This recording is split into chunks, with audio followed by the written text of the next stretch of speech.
आज हम पढ़ेंगे class 10 chapter number 9 some application of trigonometry. जिसने ट्रिग्नोमेट्री की वीडियो नहीं देखी है वो पहले ट्रिग्नोमेट्री की वीडियो देख ले इस चैप्टर को करने से पहले, क्योंकि उसी के ऊपर डिपेंड है जो हमने अब तक पढ़ा है ट्रिग्नोमेट्री में, उसकी एप्लीकेशन है, उसका इस्तेमाल कहाँ करना है ये हमको देखना है। इसके लिए इस चैप्टर का अगर हम इंट्रोडक्शन पार्ट की बात करें तो इसमें आपको इंट्रोडक्शन में सिर्फ और सिर्फ यही सीखना है कि आपको जो टेबल है वो टेबल आनी चाहिए वैल्यूज की, जो ट्रिग्नोमेट्री रेशियो है, साइन, कोस, टेन, इन सब की वैल्यू आपको पता होनी चाहिए। दूसरा आपको पता होना चाहिए कि साइन थीटा को हम P बाई एच लिखते हैं, परपेंडिकुलर बाई हाइपोटेनियस। तो यही सब हम पढ़ेंगे। पहले हम इसका इंट्रोडक्शन पार्ट करते हैं। तो आपको इसमें याद क्या रखना है, साइन थीटा को हम क्या लिखते हैं, perpendicular by hypotenuse. Cos theta को हम क्या लिखते हैं, base by hypotenuse. Tan theta को हम क्या लिखते हैं, परपेंडिकुलर बाय बेस। और ऐसे साइन का उल्टा होता है कोसेक थीटा, तो h बाय पी। कोस का होता है सेक थीटा, तो h बाय बी। और टेन का होता है कोट थीटा, तो b बाय पी। ये आपको याद रखना है। इस चैप्टर में ये चीज सबसे इंपॉर्टेंट है। अगर आपको ये नहीं आता तो लगभग ये चैप्टर आपको समझ में भी नहीं आएगा।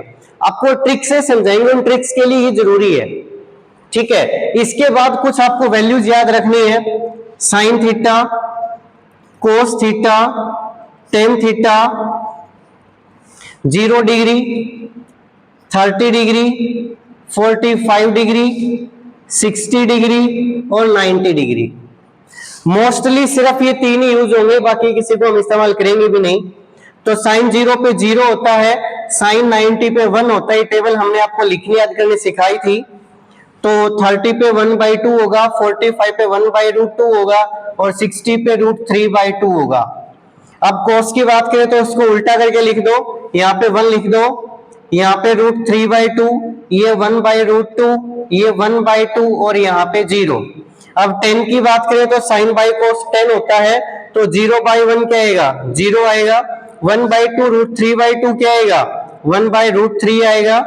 ये 1 आएगा, यहाँ पे √3 आएगा और ये नॉट डिफाइन आएगा। बस आपको ये सारी टेबल याद रखनी है, ठीक है। और आपको ये वैल्यू याद रखनी है। ये इसका इंट्रोडक्शन पार्ट में सिर्फ इतनी सी बातें आपको याद रखनी है।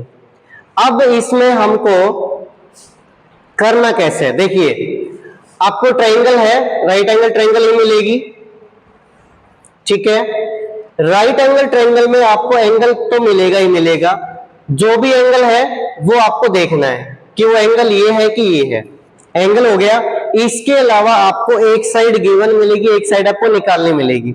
फॉर एग्जांपल वो कह दे कि हाइट है 5 मीटर, तो बताओ इसका हाइपोटेनियस क्या होगा।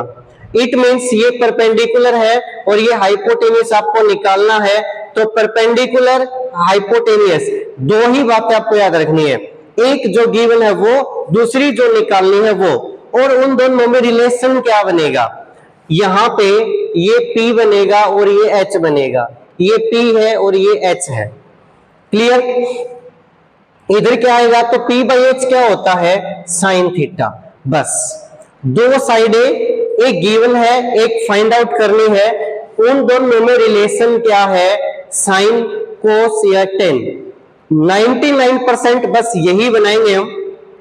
इनको देखना है कि रिलेशन क्या है और आपका सम निकल गया, ठीक है। बस यही सब बातें आपको याद रखनी है।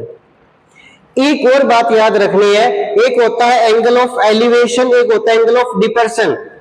जो एंगल ऑफ एलिवेशन होता है वो जब हम नीचे से ऊपर की तरफ देखते हैं वो होता है एंगल ऑफ एलिवेशन।